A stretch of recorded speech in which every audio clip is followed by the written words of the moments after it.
a lot of people are heading to pools to cool off, and two Newark teens are being hailed as heroes after springing into action to save the life of a 13-year-old boy suffering a seizure in a pool. The boy is thankfully okay, and the lifeguards who saved him say they were just doing their jobs. Our Pix 11's Katie Corrado joining us now live from Newark with more on what happened. Hi, Katie. Hi, Shirley.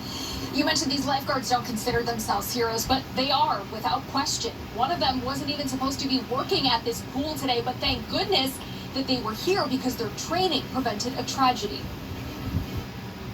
When we first got to him, he was unresponsive. He did not have a pulse and was not breathing. It was the start of their shift when Newark lifeguards Kayla Dixon-Hammond and Rafaela Cura went sprinting to save a life. It's a scary situation.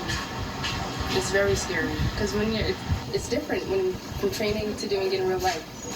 Somebody's life is in your hands, literally. A 13-year-old boy attending a summer camp was having a seizure in the pool at the Marquis Boat Porter Recreation Center. Dixon-Hammond and Cura immediately started CPR.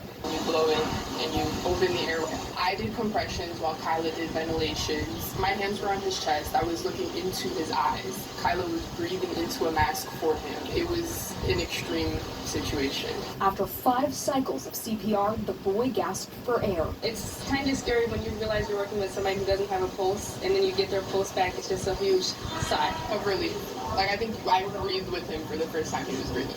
He was taken to Newark Beth Israel Hospital for evaluation. The lifeguards say what they did is just part of the job. I'm very grateful for our training, which is City of Newark training. Always pay attention in training and communicate. The teens take refresher training every week. This is the first time they've ever had to use it. If you get a cut or you need a Band-Aid or you need an ice pack, that's all we've ever done. But today was the first time we ever had a real medical situation. I feel like if we weren't paying attention or if the factors were a little bit different, it could have ended in a very negative way.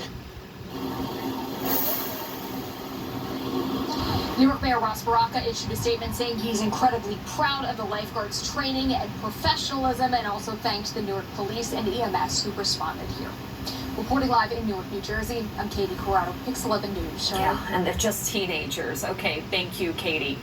Well, if you need to cool off, the Salvation Army Greater New York Division is opening cooling centers across the city. They will provide free air-conditioned spaces for people to cool off and stay hydrated. This is especially crucial for those who are experiencing homelessness. You can find those cooling centers at Salvation Army Community Centers in Manhattan, Queens, Brooklyn, and Staten Island. We will stay on top of all the heat advisories until they end. When we are not on the air, you can get updates on Pix11.com and streaming on Pix11 Plus.